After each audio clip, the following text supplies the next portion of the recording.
Deep space never truly slept, but it rarely screamed either. Dr. Neera Okafor noticed the anomaly first when her morning data review showed something impossible.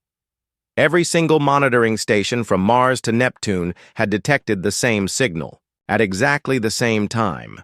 That should not have been possible unless the source was broadcasting with enough power to light up half a solar system. The signal pulsed through 17 different frequencies simultaneously. Each pulse contained layers of mathematical sequences, emotional resonance patterns, and what appeared to be star charts. Neera had spent 12 years studying alien communications, but nothing in her experience had prepared her for this level of desperation encoded into electromagnetic waves. Admiral Beck arrived at the monitoring station within 2 hours of the initial detection. His weathered face carried the weight of someone who had seen humanity's first encounters with hostile alien species go badly wrong. The last 3 civilizations they had contacted had either ignored Earth entirely or viewed humans as primitive warmongers unworthy of communication. "What exactly are we looking at, Doctor?" Beck asked, studying the cascade of data flowing across multiple screens. Neera pulled up the frequency analysis.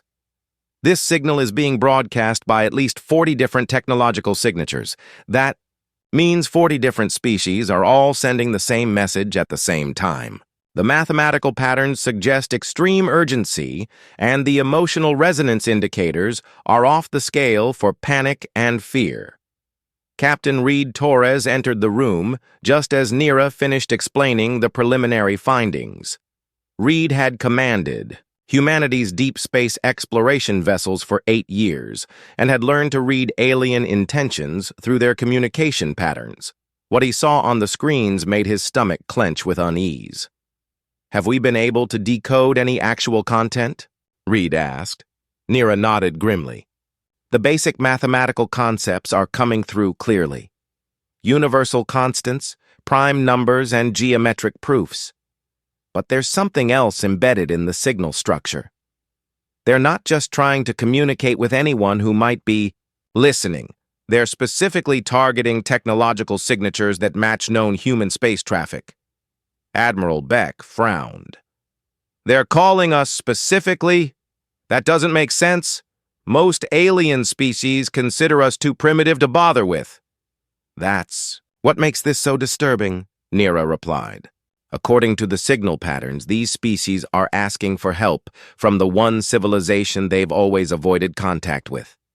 Reed studied the star charts embedded in the transmission. The coordinates pointed to a region of space in the Andromeda sector that human deep space probes had mapped but never explored in detail. According to their records, that sector contained several established alien colonies and trade routes. "Doctor, can you isolate any specific message content?" Reed asked. Neera worked at her console for several minutes before a translated text appeared. On the main screen, the words made everyone in the room go silent. "Ancient sleeper wakes. Systems consumed. Worlds devoured. Morun rises. Seek the Deathworld dwellers. Only the children of violence can face what comes. Please respond. Time grows short. Morun feeds." Admiral Beck read the message twice before speaking. "Deathworld dwellers? Are they referring to us?" Reed nodded slowly. "That's what some alien species call Earth. They consider our planet too hostile to support civilized life. High gravity, extreme weather, dangerous wildlife, constant geological activity. They think anyone who evolved here would have to be unnaturally aggressive and adaptable to survive. And now they want our help because of that," Neera said quietly. 2. Implications settled over the room like a heavy blanket.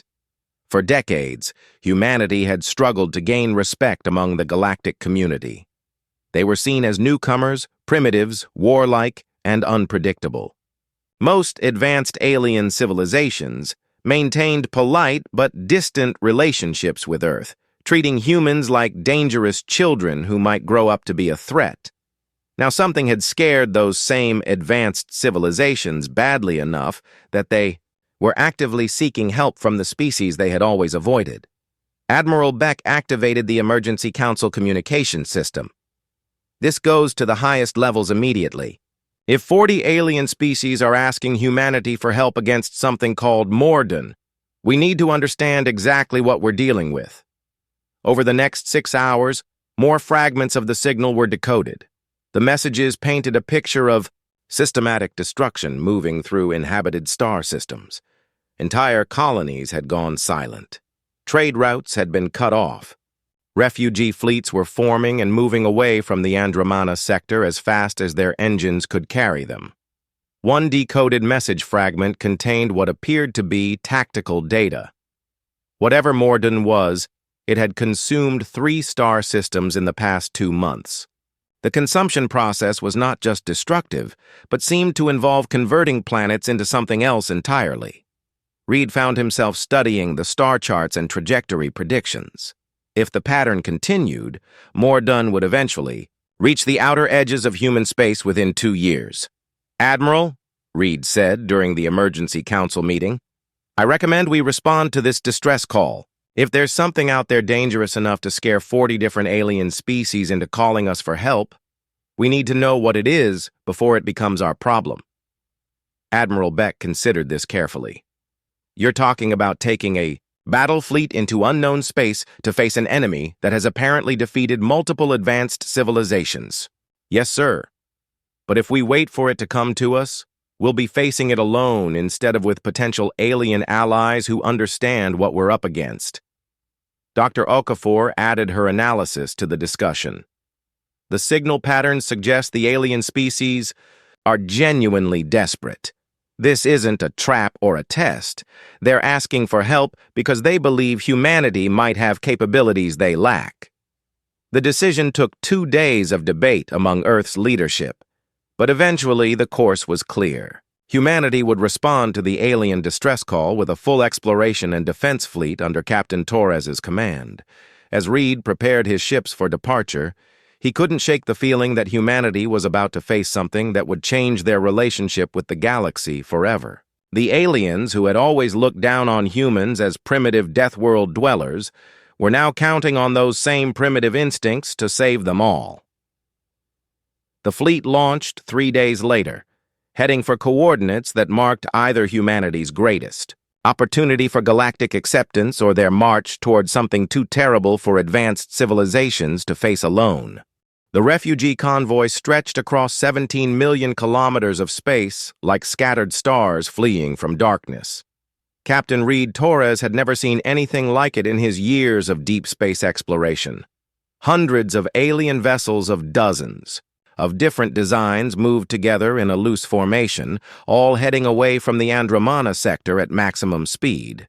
Commander Liu worked at the tactical station, trying to catalog the different ship types they were encountering. "Captain, I'm reading vessels from at least 30 different technological bases. Some of these designs are completely unknown to our databases."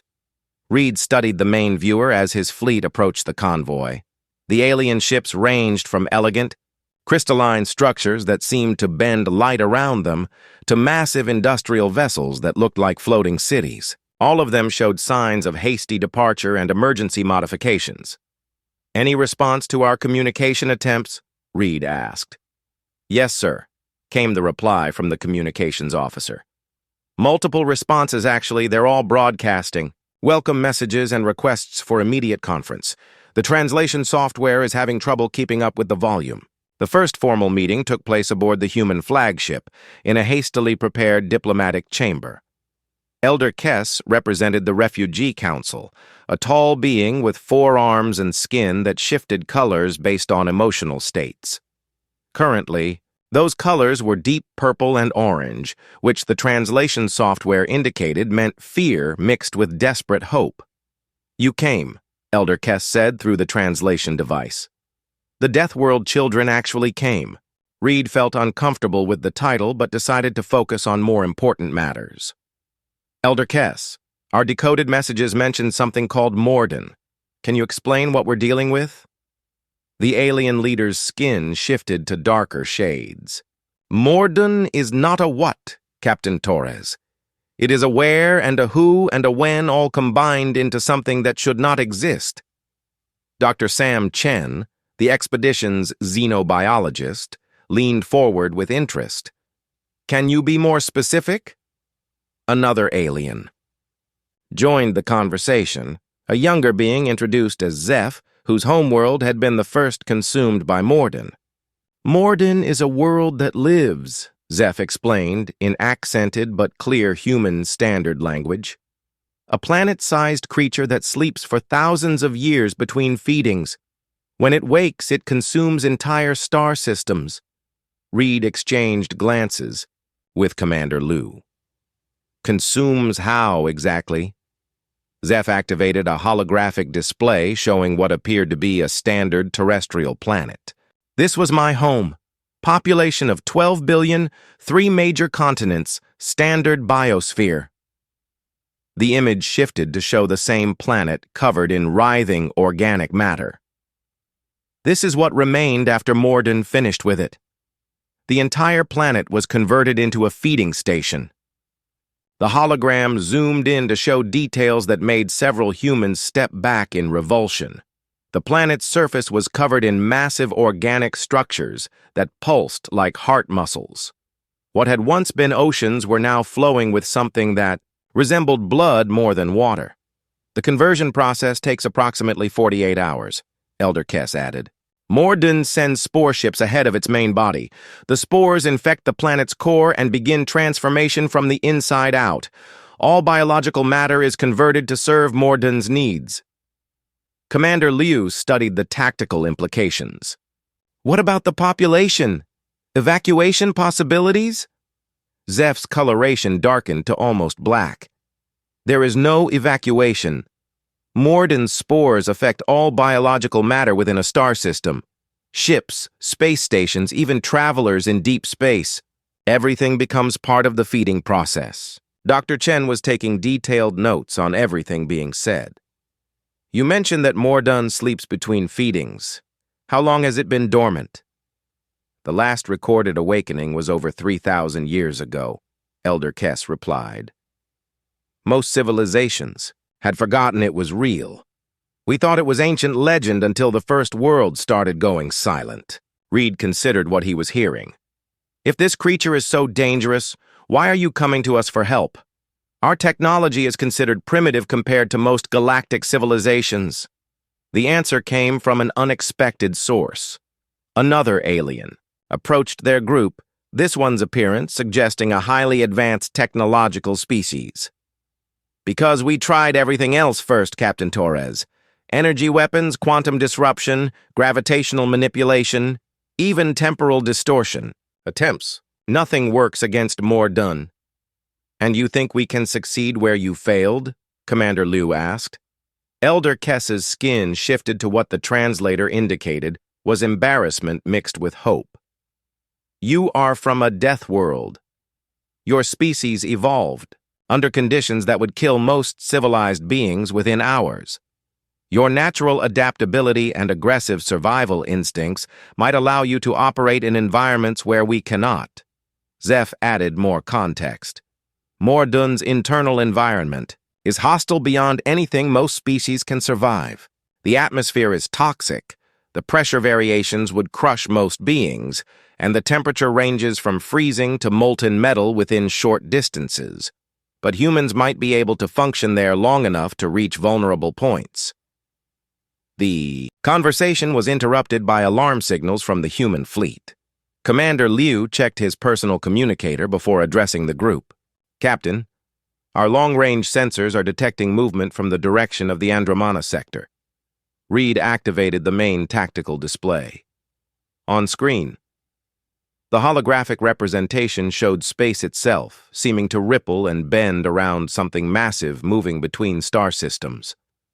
As they watched, the distortion grew larger and more defined. Morun, Elder Kess whispered. The thing that emerged from hyperspace defied easy description. It was roughly spherical but covered in organic structures that moved independently. Massive tentacle-like appendages stretched out for millions of kilometers, sampling space for suitable feeding targets. Most disturbing were the smaller objects moving around it like antibodies around an infection. Those are its hunting ships, Zeph explained. Biological constructs that scout ahead and defend the main body during feeding. Dr. Chen was studying the sensor readings with growing fascination and horror. The mass readings are impossible. That thing is larger than most planetary bodies but seems to maintain cohesion through some kind of biological process rather than gravity. It's heading directly for the convoy, Commander Liu reported. Estimated intercept in 6 hours at current speed. The reality of their situation settled over everyone in the chamber. The refugee convoy represented the survivors of dozens of civilizations, but their combined technological capabilities had already proven insufficient against Morun. Now humanity, the species most other aliens considered primitive and violent, was their only remaining hope. Reed looked around at the assembled aliens, seeing desperation in every face and color pattern. Elder Kess, what exactly are you asking us to do? Whatever you can, Captain Torres. Use your Deathworld instincts and human stubbornness to find a solution we missed. You have 6 hours before Morun catches up with us, and if it does, this convoy becomes its next meal. The weight of responsibility for thousands of alien lives settled on Reed's shoulders. Humanity had spent decades trying to prove they belonged among the galactic community. Now they had their chance. But the cost of failure would be measured in the extinction of multiple civilizations. Space itself seemed to scream as Morun emerged fully from its hyperspace transit. The massive creature stretched across a diameter larger than Earth's moon, its surface writhing with countless organic structures that pulsed in rhythms that hurt to watch. Dr. Sam Chen stood at the observation deck of the human flagship, recording everything his instruments could detect about the approaching horror. The biological readings were beyond anything in human scientific experience. Morun's surface temperature varied wildly across different regions, suggesting distinct organ systems operating at different metabolic rates. Atmosphere leaked from various openings, creating a toxic cloud that spread for thousands of kilometers. In all directions. The energy output readings don't make sense, Dr. Chen reported to the emergency council meeting taking place in the ship's command center. That thing is generating more power than a small star, but it's all biological in nature. First, Hunter Crix, a military leader from one of the more advanced alien species, displayed tactical data that made the situation even more disturbing. Morun is not just a creature, humans. It is an ecosystem. Those structures on its surface are specialized organs designed for different functions. Some harvest stellar energy, others process matter, and others appear to be reproductive systems. Captain Reed Torres studied the approaching entity through multiple sensor feeds. What about those smaller objects moving around it? Antibody. Ships, replied Zeph, whose homeworld had been Morun's first victim in this feeding cycle. They are grown rather than built, designed to protect the main body and eliminate threats. Each one is individually intelligent and adapts to whatever weapons are used against it. Chief Engineer Ross had been working with alien technical specialists to understand Morun's capabilities. Captain, the preliminary analysis suggests this creature doesn't just consume planets for food, it's converting entire star systems into components of itself. The planets become organs, the star becomes a power source, and the space between becomes circulation systems. The implications were staggering. Morun wasn't just a predator. It was a living galaxy-scale organism that grew by consuming and converting everything it encountered. Commander Liu coordinated the first military response when Morun's antibody ships moved to intercept the refugee convoy. All human vessels, defensive positions. Target the smaller craft first. The battle that followed taught humanity harsh lessons about the nature of their enemy. Human plasma weapons struck the antibody ships and caused visible damage, but the wounds healed within minutes. Projectile weapons penetrated the organic hulls, but seemed to cause the ships to split into smaller, more agile versions.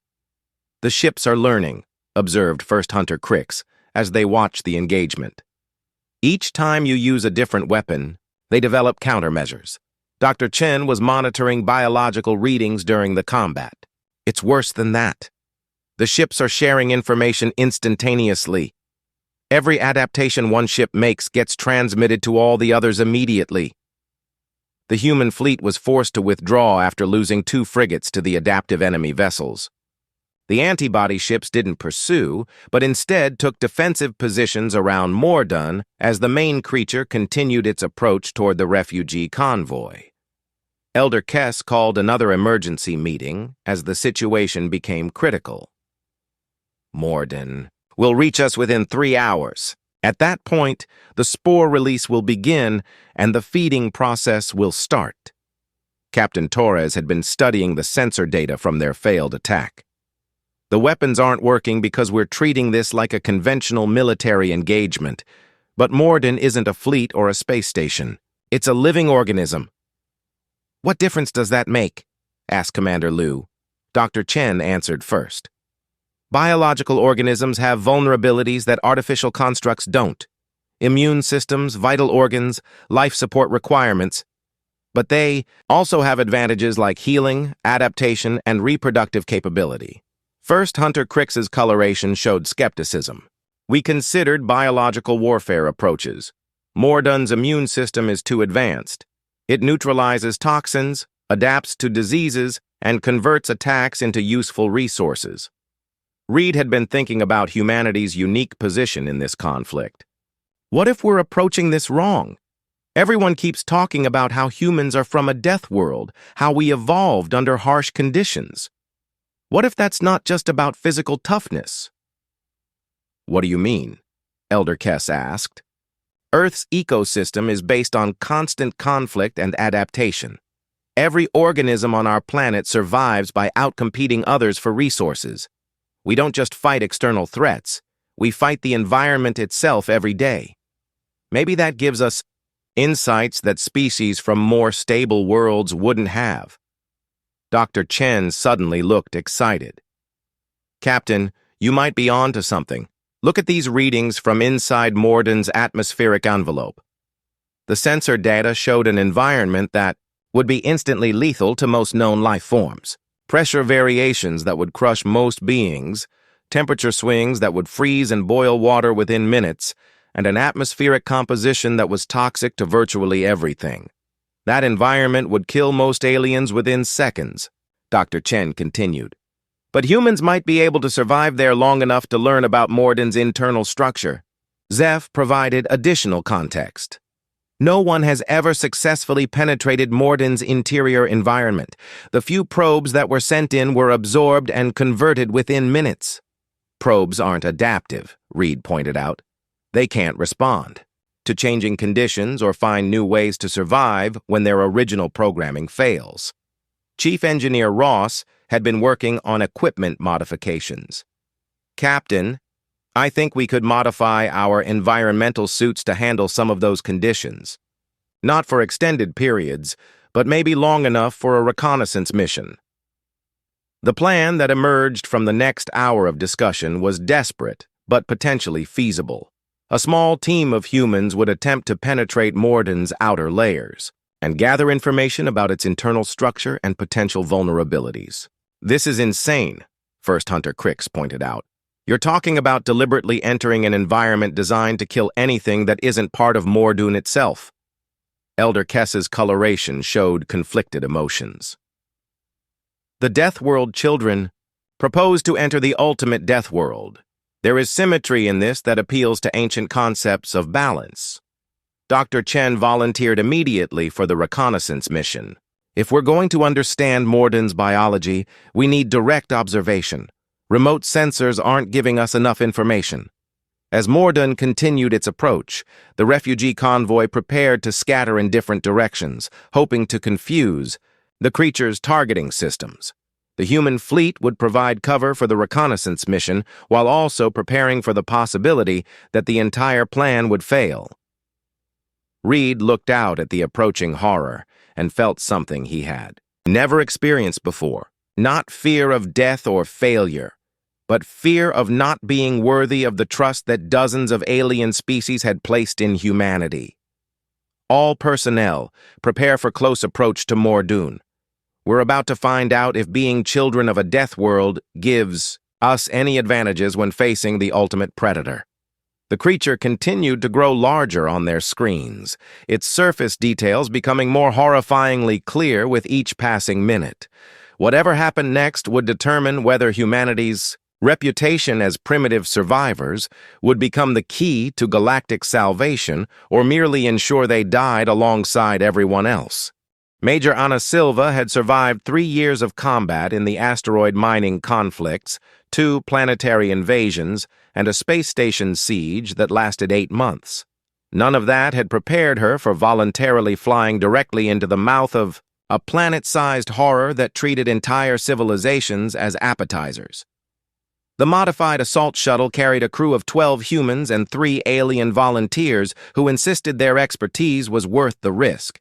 Tech specialist Mills worked constantly on equipment modifications, adapting human environmental gear to handle conditions that had never been tested outside of computer simulations. 15 minutes to atmospheric contact, reported Navigator. Way from the pilot position. Morden's outer envelope is reading as a mixture of methane, ammonia, and about 40 other compounds that shouldn't exist in the same space without exploding. Dr. Chen monitored biological readings from the passenger compartment. The atmospheric composition keeps changing. It's like Morun is actively adjusting its environment to be more hostile to foreign organisms. Healer Nim, one of the alien volunteers, had modified their species' medical equipment to work on human biology. Your people's adaptability continues to surprise me, Major Silva. Most beings would be dead from the radiation exposure alone by now. Anna checked her team's status readings. The environmental suits were holding up better than expected, but they were already operating at the edge of their design parameters. How long do we have once we're inside? Best case scenario, 2 hours of full environmental protection, Mills replied. After that, the suits will start to fail in unpredictable ways. The shuttle penetrated Morun's outer atmosphere with a violence that threw everyone against their restraints. The creature's environment didn't just resist intrusion, it actively fought against anything foreign. Lightning arced between organic structures on the surface, creating electromagnetic storms that interfered with all their instruments. Visual contact with the surface, Navigator Wei reported. It's not what we expected. The main viewer showed a landscape that defied rational description. What had appeared to be a planetary surface from distance was revealed as massive organic structures the size of mountain ranges. Valleys between these structures pulsed with flowing liquids that glowed with their own light. The sky above was filled with floating organisms that seemed to serve as both atmosphere processors and immune system components. There, Dr. Chen pointed to a section of the surface where the organic structures formed what might have been an opening. Those formations suggest an access point to the interior systems. The landing was less controlled crash than precision maneuver. Morun's surface actively resisted their presence, with ground-based immune responses trying to surround and absorb the shuttle within minutes of touchdown. "Everyone out now!" Anna commanded, as acidic substances began eating through the shuttle's hull plating. The surface environment was worse than their worst projections. Gravity fluctuated randomly as they moved, sometimes crushing them toward the ground, and sometimes nearly launching them into the toxic atmosphere.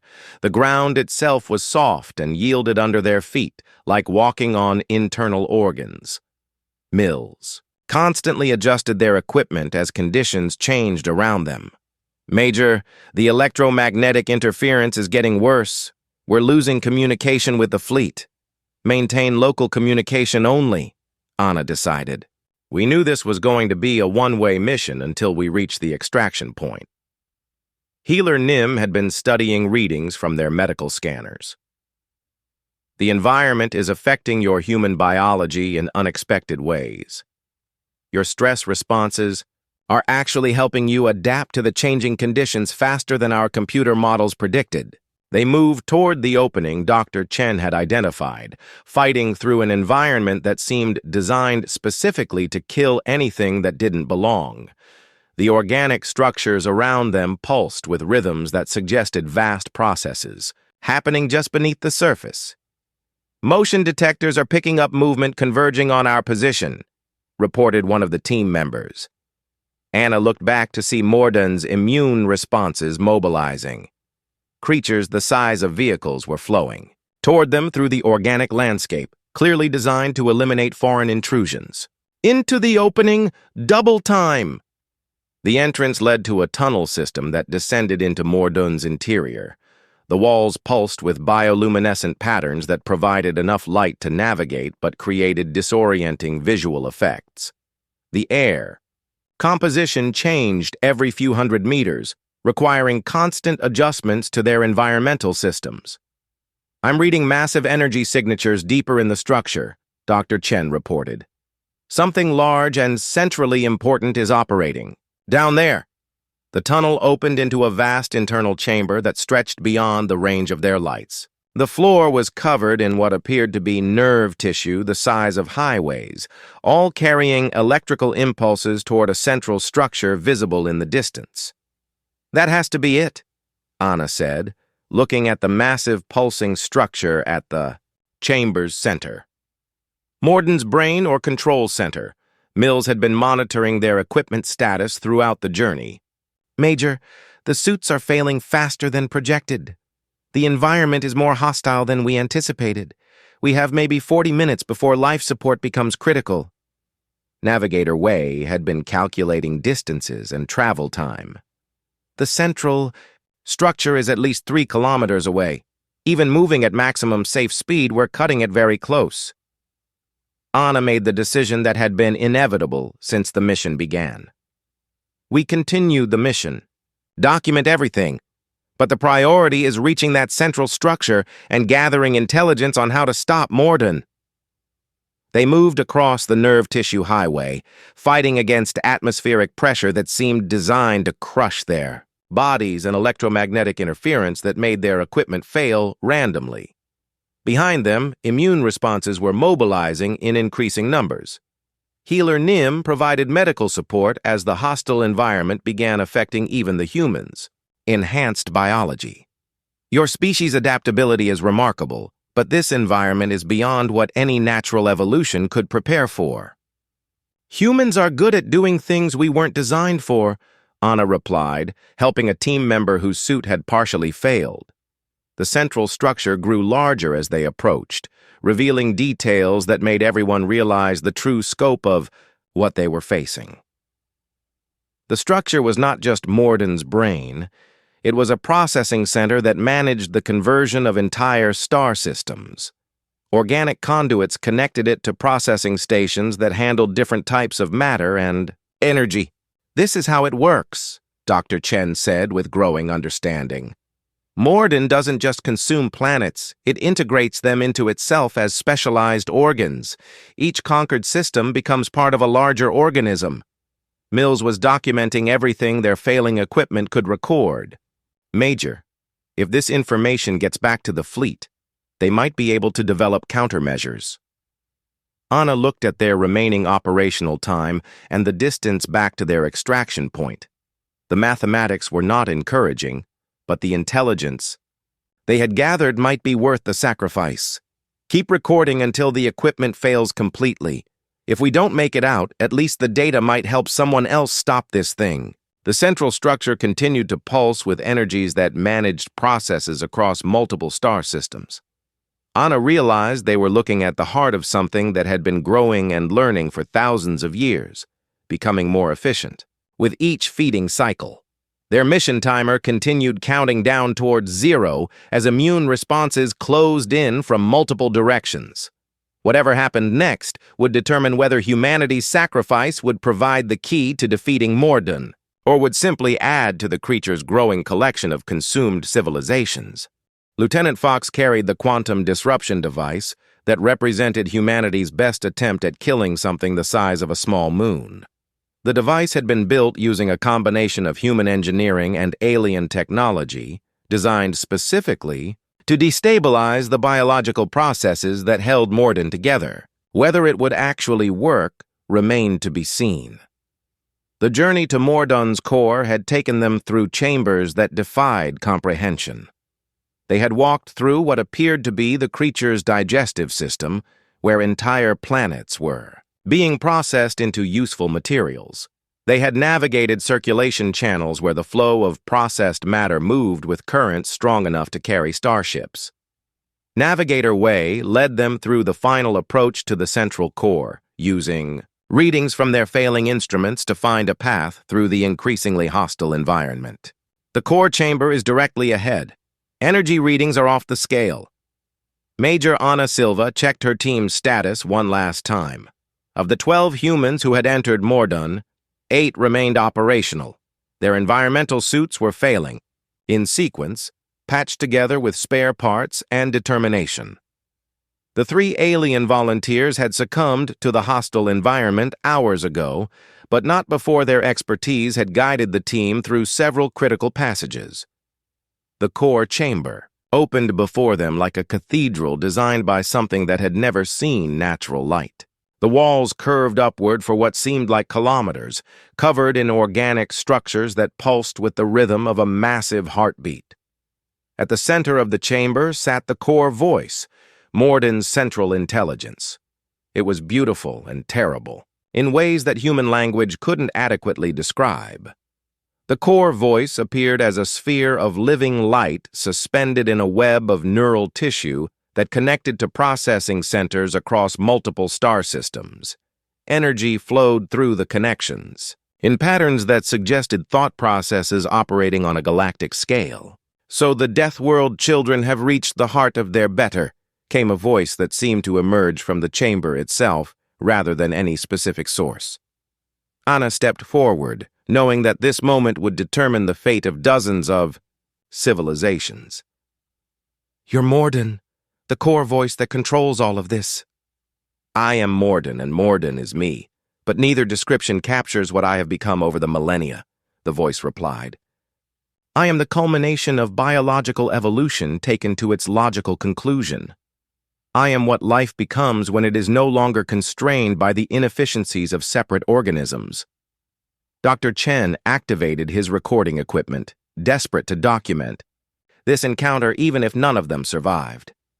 "Why do you consume inhabited worlds? Why not feed on empty planets and uninhabited systems?" The core voice's patterns shifted to something that might have been amusement. "Empty worlds contain no information, no complexity, no growth potential. I do not consume civilizations, Deathworld child. I elevate them. Every being that becomes part of me adds their knowledge and capabilities to the whole." Lieutenant Fox moved closer to the optimal position for deploying the quantum disruption device. "You're committing genocide on a galactic scale. I am preventing the ultimate tragedy," the core voice replied. "Separate civilizations are inefficient. They fight each other, waste resources, make the same mistakes repeatedly. I offer unity, efficiency, and immortality through integration." Navigator Wei had been studying the neural connections surrounding the core voice. "Major, those connections aren't just communication channels. They're showing us real-time management of conquered systems. Morun is actively operating planets like organs in a larger body." The implications were staggering. Morun hadn't just consumed the civilizations it encountered, it had turned them into components of a growing superorganism that spanned multiple star systems. "The refugees we met were running from integration," Anna realized. "You're not just feeding, you're growing." "Precisely. And now you understand why the refugees sought the Deathworld children. Only beings adapted to constant struggle would have the capability to operate in my internal environment long enough to reach this chamber." Fox had the quantum device positioned and ready for activation. "Major, if we're going to do this, it has to be now. The device timer shows 15 minutes to critical failure." Anna found herself facing a decision she had not expected. The quantum device would likely kill Morun, but it would also destroy all the integrated civilizations that had become part of the creature. Billions of beings who had been absorbed were still alive within Morun's structure, contributing their knowledge and capabilities to the whole. "You're hesitating because you realize the truth," the core voice observed. "Destroying me means destroying everyone I have integrated. You would be committing genocide to prevent genocide." Dr. Chen had been analyzing the data from their journey through Morun's interior. "Major, there might be another option.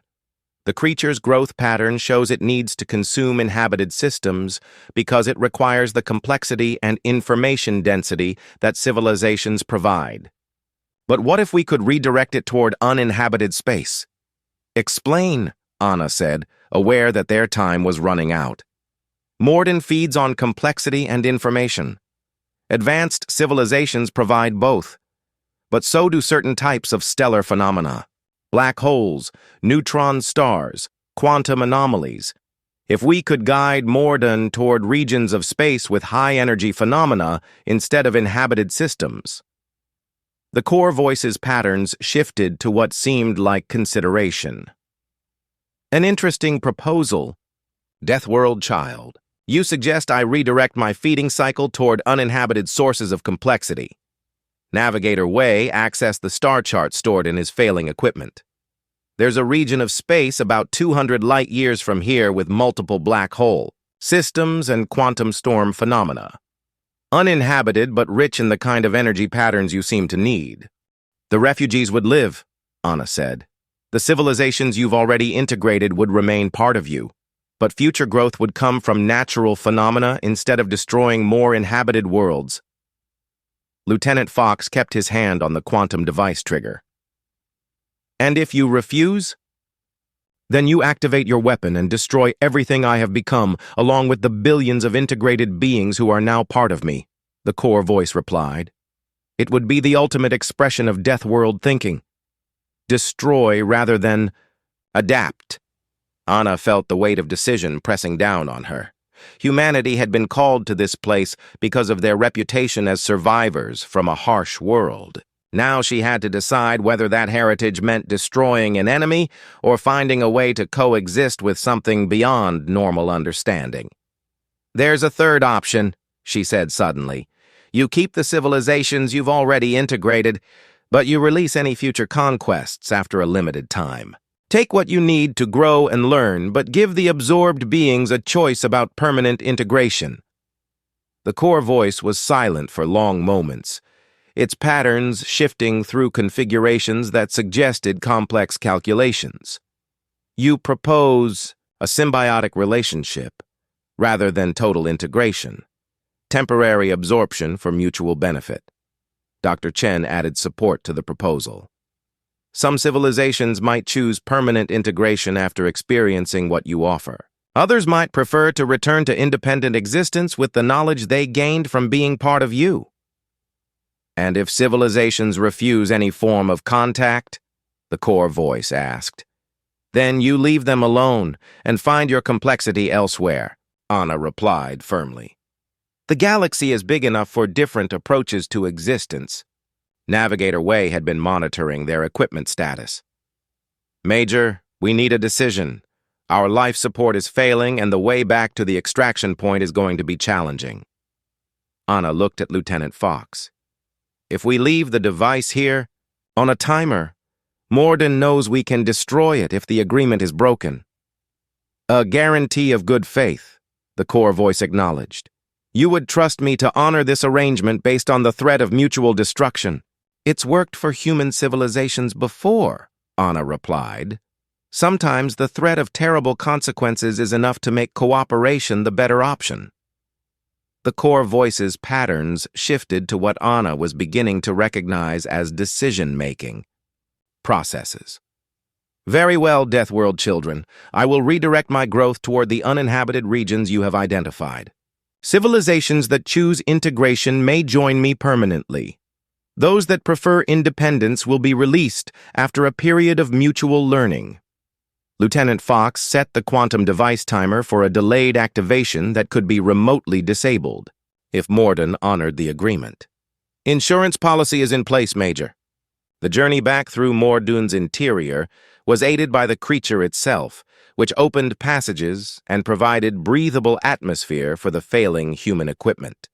As they reached the extraction point, Anna realized that humanity had achieved something unprecedented in galactic history. They had negotiated with a force of nature and convinced it to change its fundamental behavior through a combination of threats and alternative solutions.